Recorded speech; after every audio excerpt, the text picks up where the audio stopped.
Bapak Ibu, ada yang bisa kami bantu? Ya Mbak, saya mau ke klinik laktasi. Oh baik. Atas nama siapa Ibu? Sheila. Sheila. Untuk Bapaknya? Oh, Mbak. Baik sebentar, tunggu dulu sebentar ya. Saya akan siapkan dulu. Baik Ayah Bunda, selamat datang di klinik laktasi. Ada yang bisa kami bantu?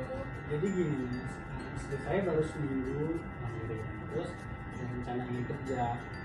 Kira-kira bisa gak ya dia sambil kerja tapi sambil nyusul asi? Baik. Bundanya ada keluhan lain?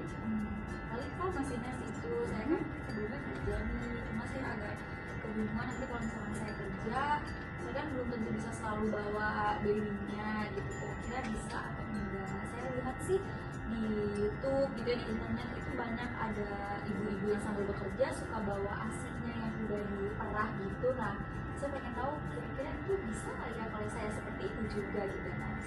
Baik Bunda, nanti kita akan bantu bagaimana cara memerah ASI, penyimpanan ASI perah, dan bagaimana cara memberikan ASI perah kepada bayi Bunda. Hai Bunda, apakah Bunda pekerja tapi masih tetap ingin memberikan ASI kepada si buah hati? Jangan khawatir, Bunda masih bisa memberikan ASI eksklusif kepada si buah hati.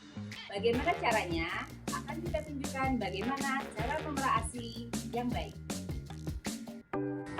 Baik Bunda, untuk memerah ASI yang baik, kita lakukan dulu persiapan alat.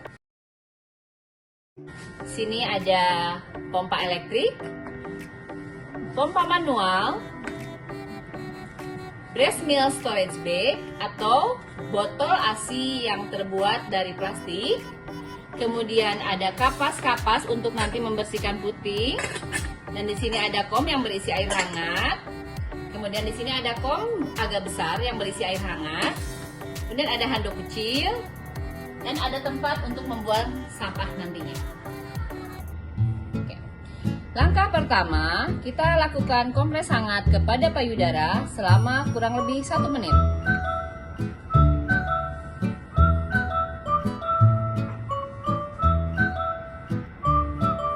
Setelah dilakukan kompres kurang lebih 1 menit, kita lakukan pemijatan di area payudara.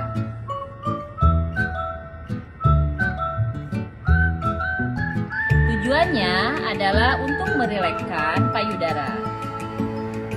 Kita lakukan juga untuk sebelahnya.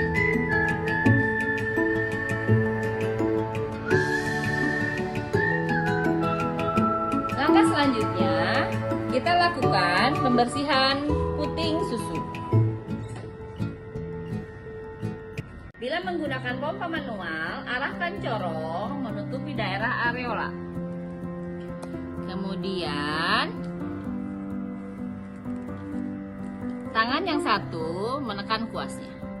Lakukan berulang-ulang sampai payudara teraba kosong.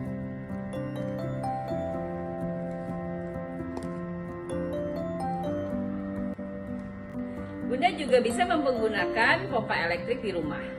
Cara menggunakannya hampir sama dengan pompa manual. Corongnya kita dekatkan ke bagian areola. Ya. Dipegang oleh tangan jempol dan telunjuk membentuk huruf C. Kita tinggal tekan saja on off-nya. Kalau pompanya otomatis, biasanya dia akan berhenti sendiri. Usahakan pengisian botol ASI tidak boleh terlalu penuh, tapi kita sisakan sedikit area yang kosong karena pada waktu ditaruh di freezer, dia akan mengalami pemuaian. ASI yang sudah ditampung di dalam botol, kita pindahkan ke dalam breast milk storage bag. Selanjutnya, jangan lupa kita lakukan penglabelan. Dituliskan tanggal, jam, dan jumlah cc dari ASI yang kita dapatkan. Baik Bunda, tadi sudah kita jelaskan cara memerah ASI. Untuk selanjutnya, cara penyimpanan ASI di dalam kulkas akan dibantu oleh teman saya, Nuskania. Baik Bunda, di sini saya akan menjelaskan bagaimana cara penyimpanan ASI perah. Nah, di rumah kulkasnya seperti ini? Iya, yang kayak gini. Ya, nah, cara penyimpanan ASI perah itu bisa dilakukan pada suhu ruangan terbuka dengan wadah yang tertutup. Itu bisa bertahan 6 sampai 8 jam. Yang kedua, ASI ASI perah bisa disimpan di dalam cooler bag. Cooler bag bisa bertahan sampai 24 jam. Dipastikan batu es menempel pada wadah ASI. Yang ketiga, ASI perah bisa disimpan pada lemari es dengan suhu 4 derajat Celcius. Itu bisa bertahan sekitar 5 hari. Yang keempat, ada freezer. ASI juga bisa ditempatkan pada freezer dengan suhu minimal 18 derajat Celcius, bisa bertahan sampai 3-6 bulan. ASI bisa disimpan di dalam kantong ASI dan bisa diberikan label, tanggal, dan jam saat memerah. Nah, kita bisa taruh di dalam freezer atau lemari es, ditaruh di paling terdepan.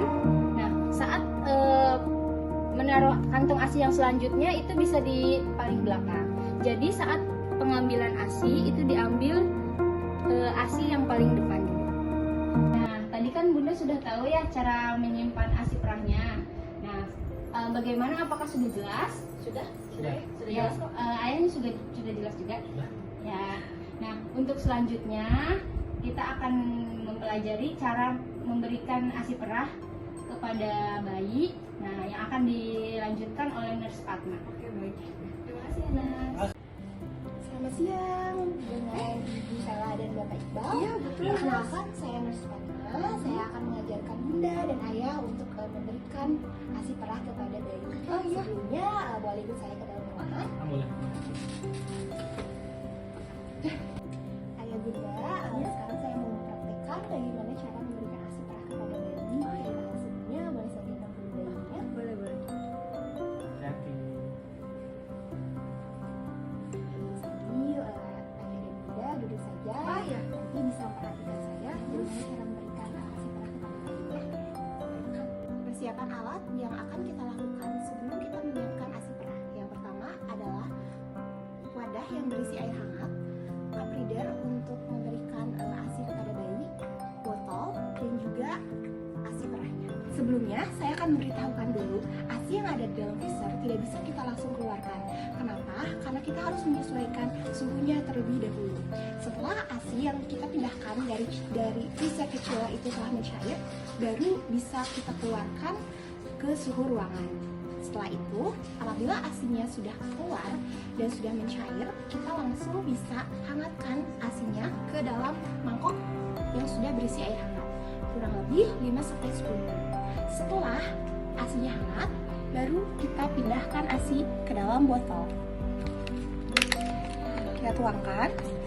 Untuk mengecek apakah suhunya sudah sesuai atau sudah bisa diberikan kepada bayi, kita harus mengetesnya terlebih dahulu.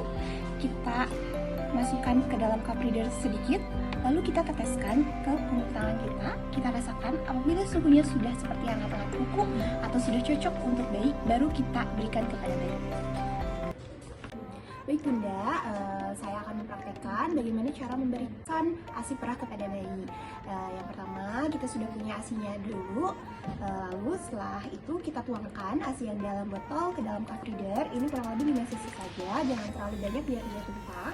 Setelah itu kita tempelkan cup reader ini di mulut bayi. Biarkan bayi mengecap sendiri, karena dengan diberikan rangsangan, bayi akan mengecap sendiri susu perahnya. Setelah itu, kalau misalkan bayinya menangis, kita lepaskan dulu, kita tenangkan dulu. Lalu setelah kita berikan lagi ASINya kepada bayi, biarkan bayi yang mengecapnya. Setelah semuanya habis ASINya, lalu kita bisa sendawakan bayinya. Ya Bunda, setelah kita tadi mempelajari bagaimana manajemen ASI perah, apakah sudah jelas atau ada yang perlu ditanyakan terlebih dahulu? Sudah jelas. Oke. Untuk ayah dan bunda, saya berharap ayah dan bunda selalu semangat dalam memberikan ASI eksklusif kepada bayi walaupun ibunya bekerja gitu, karena kerjasama antara ibu, antara bunda dan ayah itu menentukan berat badan bayi bisa bagus atau tidak. Jadi jangan patah semangat, tetap lanjutkan ASI eksklusifnya. Kalau tidak ada yang mau ditanyakan lagi, saya pamit.